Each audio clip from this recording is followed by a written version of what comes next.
welcome to the Lead Pedal Podcast with your host Bruce Outridge, where he talks all things trucking. Now let's get rolling. Hey, what's going on, everybody? Hey, drug and alcohol testing isn't about punishment. It's about protecting lives, careers, and your family. Today we're talking about one of the most important safety systems in the truck, and that's not under the hood. That's you. That's right. When drivers are feeling healthy, when you're safer, careers last longer, everybody wins.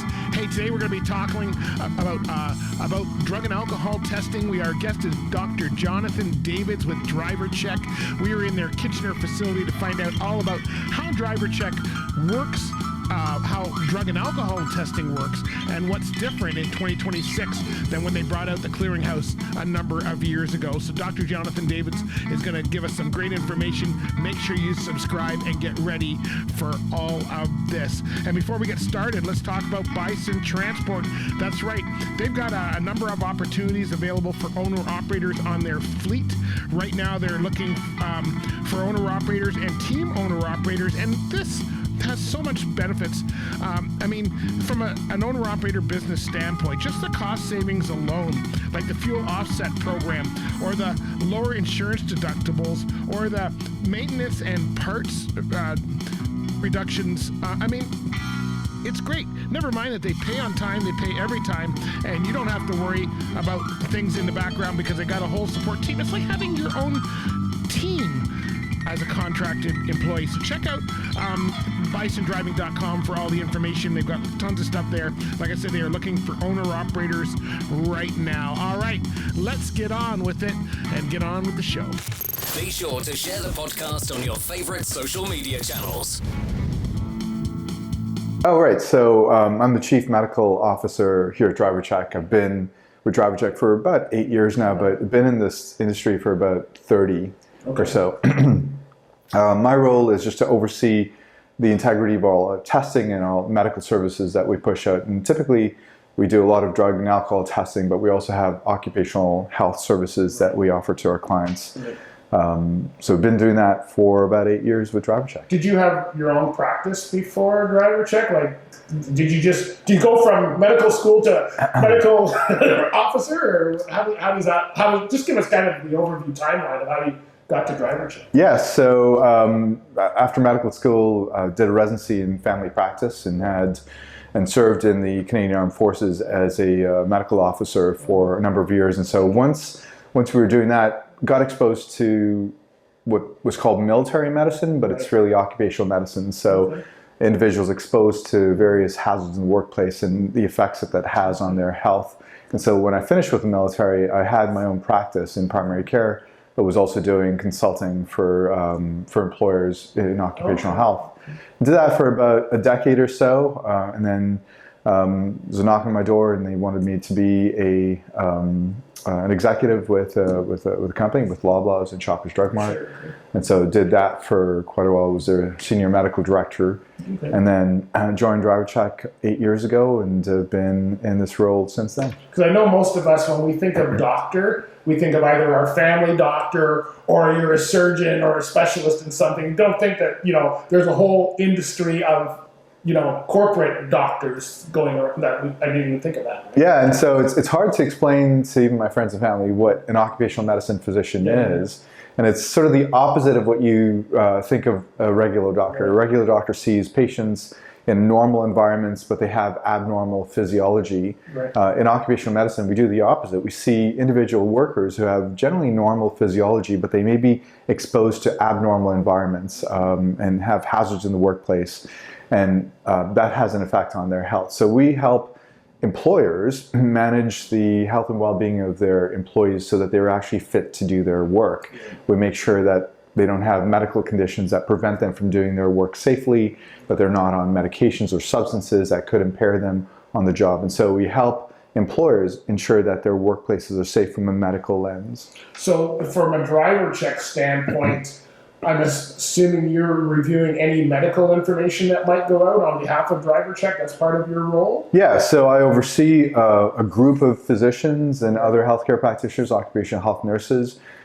We do medicals on individuals, so you might be familiar, if you're a commercial motor vehicle driver, you have to have a medical through the Ministry of Transportation in Ontario here.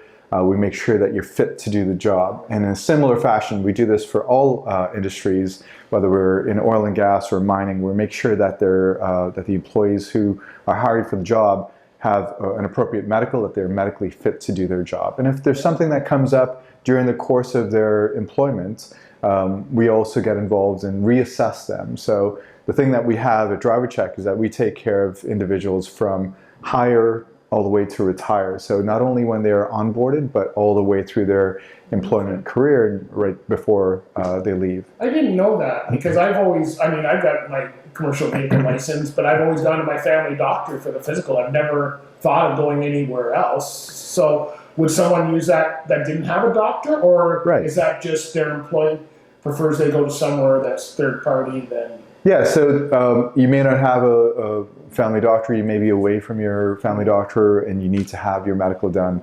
And so there are organizations that do that. They understand it's not the same as doing a medical that you would normally do at your family doctor. So when we're doing an occupational medical, we're looking at whether or not this person has any medical conditions to do the job safely. So we have, in occupational medicine, it's in the title. We have to know the occupation. We have to know what the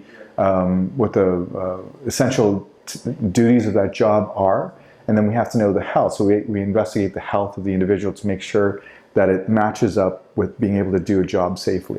Okay, I'm learning something every day. I never. So I always ask this to people. Were you familiar with the trucking industry before you came in?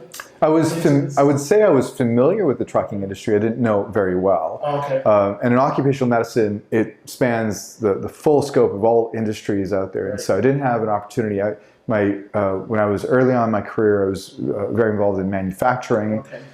Nuclear, we're dealing with academic institutions. So we had a whole lot of different workers. I was policing, that sort of thing. So I was very well aware of transportation, but didn't have an opportunity to do a whole lot of work until I started working. What's your opinion of us now? Careful.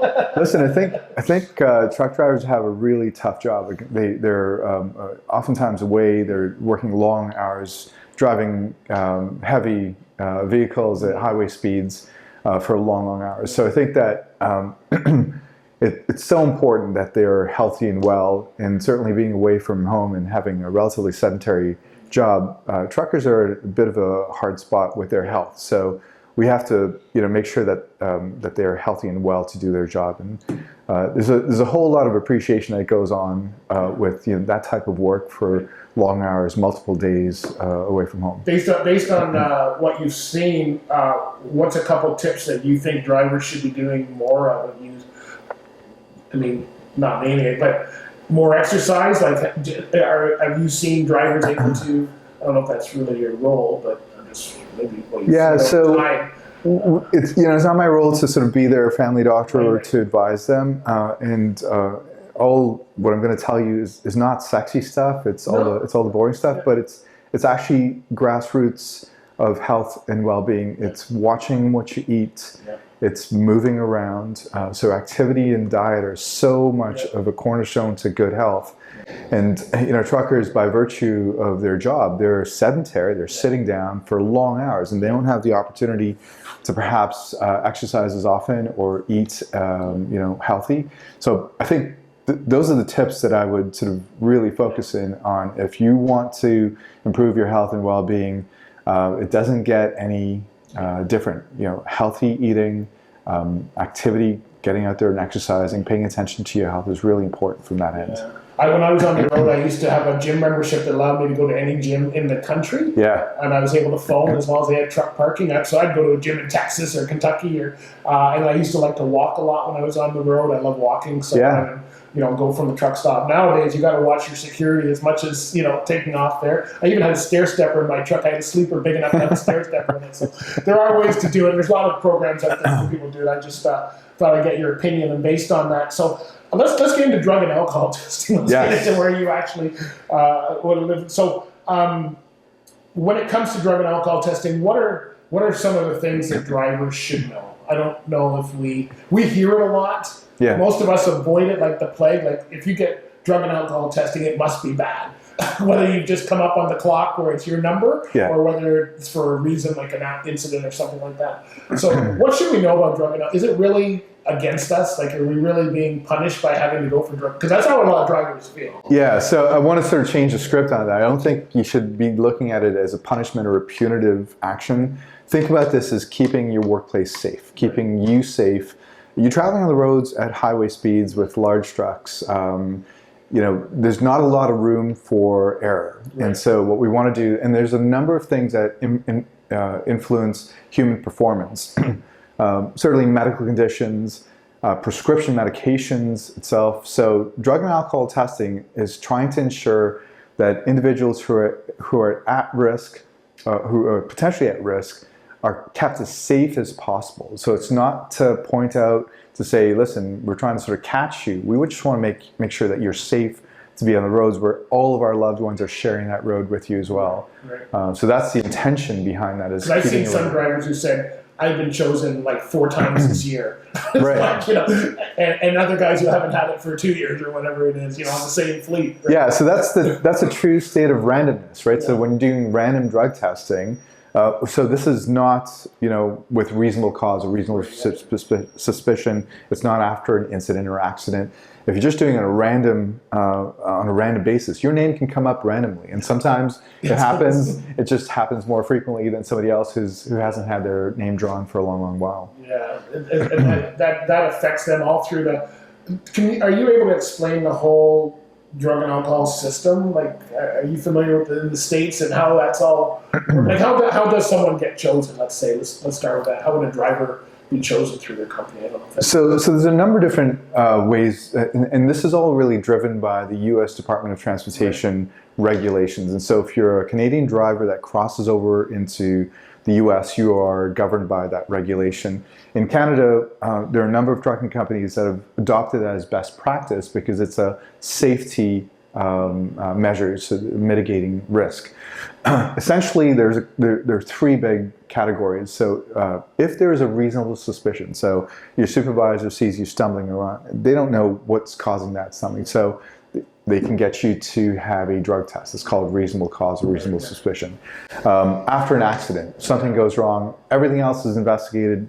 It's not the road conditions, it's not a mechanical issue. We don't know what caused it, so there might be a reason to test an individual to make sure that they weren't impaired through drug and alcohol. And then there's random testing. And random testing is really meant to be used as a deterrent. So if you're using drugs or alcohol on a casual basis, you ought not to be using it when you're driving or before you're driving. And so a random program really chooses individual drivers on a random basis to get them tested, to keep them honest, to be fair.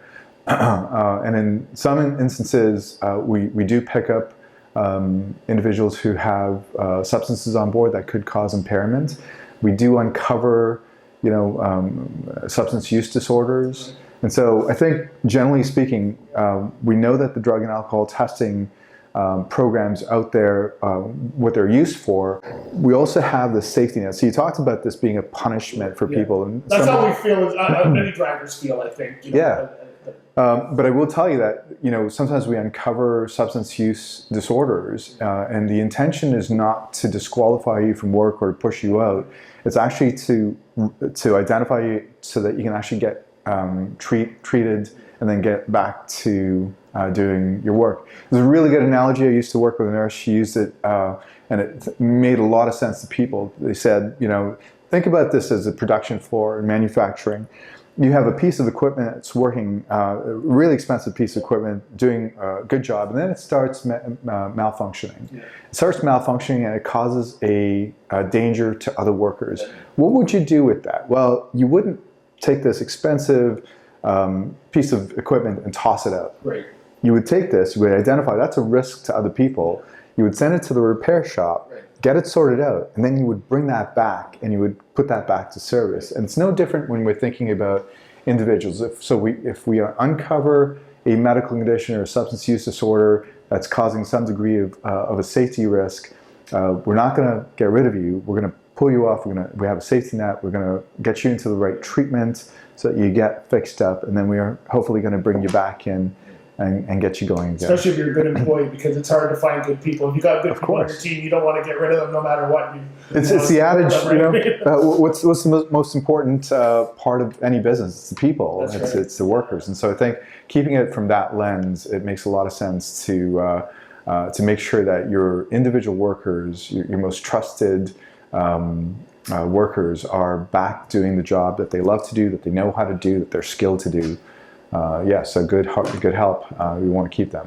DriverCheck has always built on more than just drug and alcohol testing, but the fitness for duty aspect. And it's one thing to be employed. It's like being employed and being a good employer, two different things. Same thing for you guys. So nowadays we have cannabis, which is legal in many places, depending on where people are listening to this. And that's changed how people think of it. Because it's legal, now all of a sudden people think, well, it's legal. I could do it on the weekends and come to work. But if you're a driver or somebody in a safety-sensitive position, that changes everything. So, are you finding more people with cannabis issues in your testing now since it's been legalized? And how if I don't know if drivers, I'm not going to tell people whether they should or shouldn't do it, but if drivers are into that type of thing, maybe on the weekends, what are some things they need to make sure that they've enough time or whatever it is to make sure they're fit for duty? Yeah, great question. Yeah, the fitness for duty goes beyond drug and alcohol testing. You could be fatigued. You may not be able to.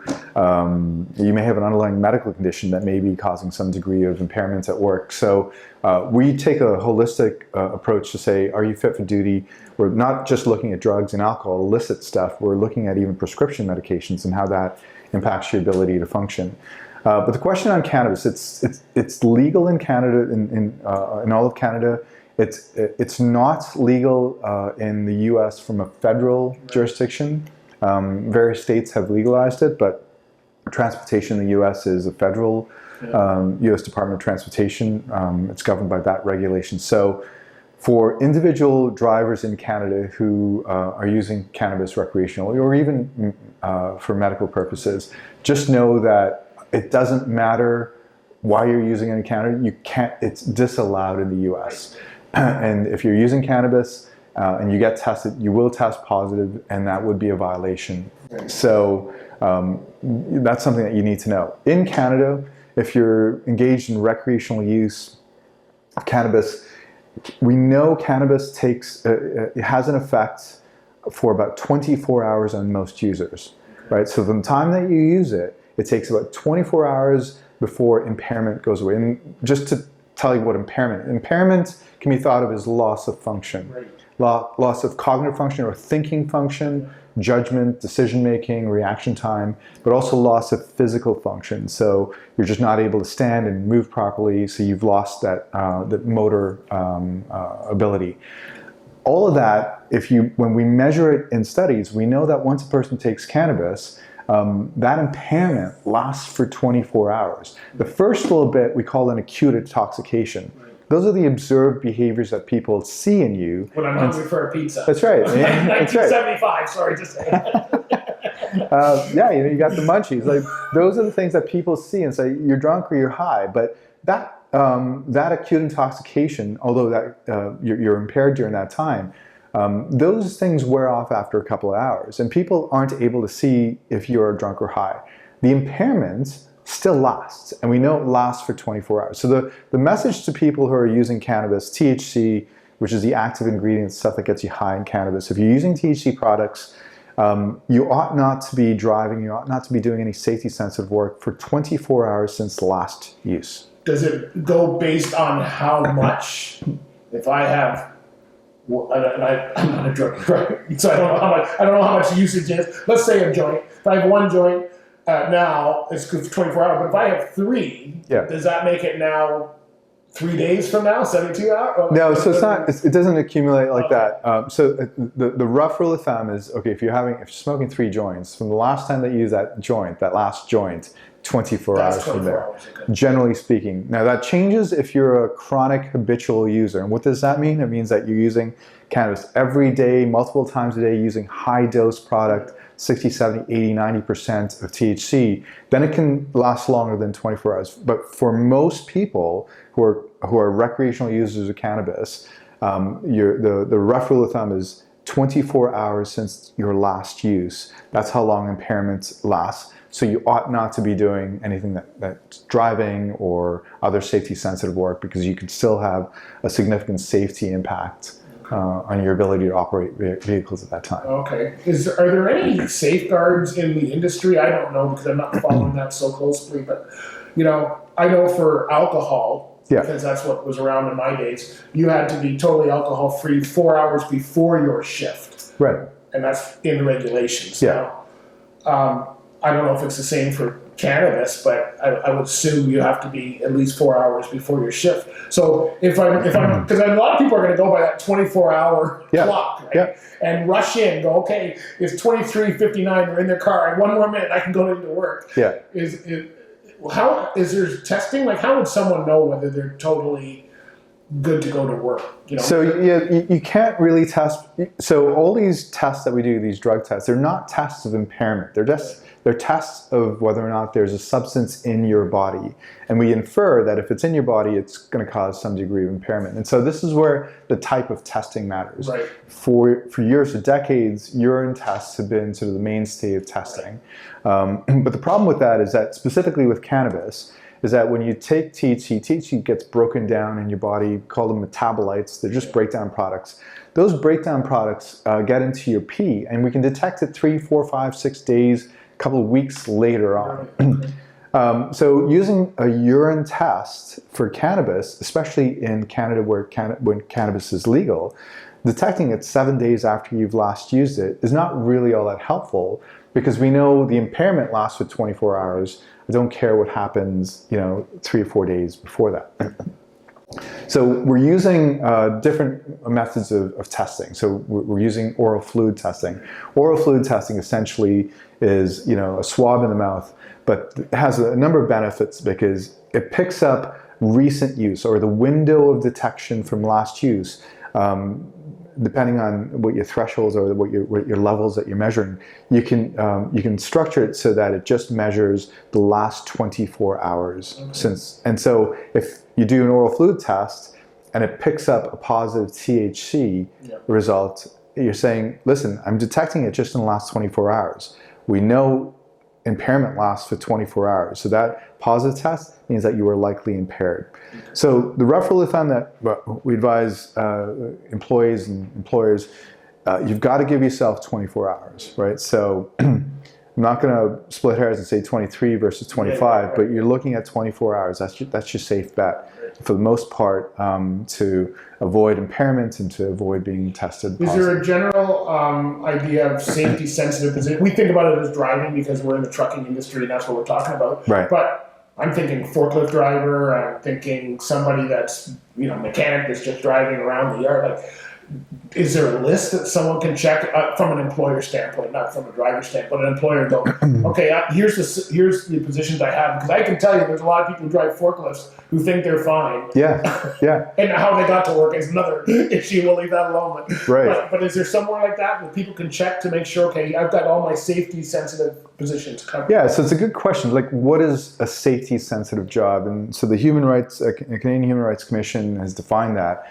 It's a job that if you're doing it and you're impaired, could cause hurt or harm to individual people. It could cause injury or death to people, to the environment. So think about oil spills or that sort of thing, or to property. So you crash your truck into a building and you destroy property. So it's any job that if you're doing that while impaired and any of that could happen, would be classified as a safety sensitive job. And so it's up to the employer to actually define what that is in their environment, but certainly anything in transportation. So think about ground transportation, rail transportation, air transportation, anything in transportation is really a safety sensitive role that's involved in driving or moving this one vehicle from one place to the other. Some employers also extend that to anybody who's doing maintenance on that. Right. So, like if you're responsible for keeping this vehicle in tip-top shape, you can't be impaired because a loose nut might cause. Yeah, it's true, because a lot of people might take the bus to work, so they're not driving to work, so they don't think about that. They're making it at work. They're driving the forklift. That's right. I used to play hockey with guys. I had to get out of there. I said, I can't even drive with you guys. It was like Cheech and Chong's, whatever. Yeah. And I'm on the road the next day. And the thing is, like, you've got to keep, and going back to one of your earlier questions, is this punitive, is this punishment? It's not, it's to keep this workplace safe so that you go home to your loved ones, so that your buddies go home to their loved ones. We're looking at safety as a driving force, no pun intended. Well, pun intended. Yeah. That's a good one. Actually, I would have used that myself. So let's talk a little bit about Fitness for Duty Summit. Yes. Because you are the star of this. Well, you have been for the last few years anyway. But I bet you it was your first year, and then I think now I see you're kind of hosting it, doing. Talk about why that's good, because I've been to many events, both online and offline. And they really do have some great information there. And you guys make it pretty entertaining, because a drug and alcohol event is, unless they're serving.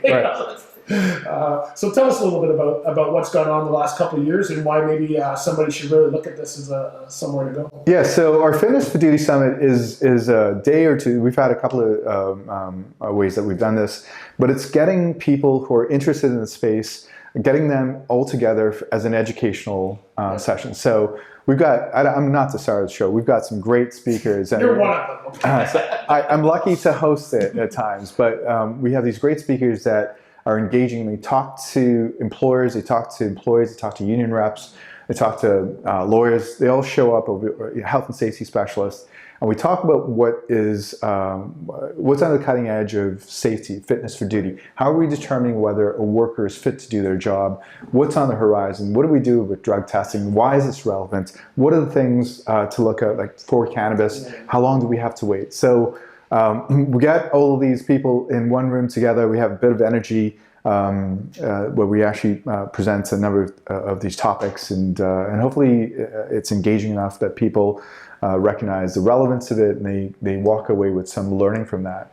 Over the past couple of years, certainly after COVID, we've had to go back to virtual sessions, trying to still keep that informative structure of the day together, but we've just been limited with in-person activities, but we're still hoping to sort of get back to that again. Yeah, I've actually found it fun, because the stories, like I say, that wouldn't be my first conference of choice, usually from a topic standpoint. But I've gotten in there, and there's been some of the stories, that are shared on stage. Not stories of personal people, but just the kind of things you run into as far as being drug and alcohol testing and what people try to do to get around it. And it's not so much just, we're not just being didactic and telling you about stats. It's really about the stories. Like, we're all experiential learners. We learn from others. We learn from others who've perhaps not done things properly, or we learn best practice. And that's sort of the intention, is to gather a bunch of people to say, this is what we've learned. Here's the best way forward. What questions do you have? What do we not know yet? Ask us. We're the experts. We'll go there. We'll find the answers. We'll provide that to you next year, and hopefully keep that conversation ongoing. You want to give us a sneak peek of what's coming up for 2026? You're virtual this year, I think. 2026, we're virtual this year. So shout out to DriverCheck. This is our 30th anniversary. Yes, so, congratulations. Thank you. DriverCheck was founded by Dr. Chris Page in 1996. And so we're celebrating 30 years, and so it's a big deal to us. It's a virtual session this year. It's a one-day Fitness for Duty Summit. We've got a number of speakers that are going to cover off all the elements of fitness. So certainly drug and alcohol. We're going to talk about cannabis. Cannabis is still a hot topic. We're going to talk a little bit about what happens when people have medical conditions that may not be completely fit, but they can still do 80% of the job. How do we accommodate those individuals in the workplace? We're going to talk about mental health, the impact of mental health, and how that influences how people do their job as well. So fatigue management, again, what happens when you're driving for 8 hours and you're starting to doze off? You didn't have a good night's sleep last night, or you just had a little baby that kept you awake all night. How do you manage that in the workplace, and how does that impact safety? What are you seeing? Are those the hot topics you're seeing in the industry in general for 2026? Things like fatigue, things like people still using cannabis, and then still wanting to work, but maybe they're not 100% level. Is that what you're saying? I'm looking at that's what you're doing for Fitness for Duty, but from an industry standpoint, what are you seeing that drivers are struggling with this year? So cannabis still remains one of the hot topics, and one of the things that drivers are having a difficult time is understanding the difference between using CBD versus cannabis. So just to give you a bit of a lesson on what that is. CBD is another molecule in cannabis. THC is a molecule that gets you high. CBD doesn't get you high. It causes some degree of sleepiness, so people use it for sleep. Okay. And so in some cases, that drowsiness may carry forward. But the biggest concern with CBD is that all CBD products in Canada have some THC in it. Okay. And so you might go there and you might go to the dispensary and use CBD oil or CBD tablets to help you sleep. Inadvertently, you're getting some THC, and that matters because if you go for a drug test, you may test positive for THC. So one of the things that we're trying to advise workers in general is that if you are using this, you've got to be mindful of what that could be. So that's one topic. The other big thing is prescription medications. We've been focusing on the illicit drugs, the cocaine, and prior to legalization, cannabis was illegal. We've been focusing on all of those, but prescription medications, people have medical conditions, they have to have prescriptions used for that. And that gets them into some degree of trouble. That can cause drowsiness, it can cause dizziness, it can cause a whole host of other symptoms that impact safety on the road. And so that is a big concern. You might have heard about a recent case with a trucking company. The individual person had a medical condition, ended up having a huge accident because of the medication that they were on. Okay. And it went to court, and there's a large settlement that was awarded to the family that was killed. And so the focus is moving away from just the illicit drugs and substances to say, what about the people who legitimately have medical conditions that cause impairments? And what about the people who have medical conditions that have to use medicine for it, that the medicine itself could actually cause some degree of safety risk? And so we're looking at that and trying to advise on how best to manage that as well. Oh, that was a great interview with Dr. Jonathan Davids. So much good there. If you are a driver, then you need to understand how the drug and alcohol testing system works and affects you, whether you're in an incident or whether you're just on the random testing. So learn exactly where to go, what's involved, and how to make sure that you get a clean sample, because you do not want to mess around with your career. If you are an HR or somebody like that, then I want you to check out DriverCheck's Fitness for Duty Summit. That's right, every year. It's a virtual event this year. It happens in October of 2026. And I can tell you, if you need questions answered about cannabis in the workplace, drug and alcohol testing, or just how to keep your workplace safer, then you want to check out drivercheck.ca to learn all about that for sure. And before we go here, let me talk about if you're an owner-operator or a carrier, are you doing things right? That's right, even owner-operators need help with their systems, and Compliance Mentors does that for you. They make sure that you've got the proper information, that you know exactly where to work, where you sit as far as safety and audits and all of that kind of stuff. Compliance Mentors is the way to go about that, and you can check them out at compliancementors.com. They've got locations all across the country to help you out. They come to you. Let's get your fleet. Let's make our world even safer with compliancementors.com. All right, my friends. Hey, that was a great episode. Go and check that out. We got more. This is the theme for our week. So we are going to be talking about exercise as a truck driver and how you can be healthier on the road. We're also going to be talking about eating properly on the road, and we've got some great guests coming up in those episodes to help you. So make sure you join us. Subscribe on whatever podcast platform you're listening to us on. Also, you can see snippets of this on YouTube, as well as get the whole shows on YouTube if that's your preferred platform as well. All right, we'll talk to you later. Be good out there. Subscribe, and we'll talk to you later. Bye for now. This has been another episode of the Lead Pedal Podcast. For more information or to subscribe to the podcast, visit theleadpedalpodcast.com and be sure to follow the podcast on Facebook and Twitter.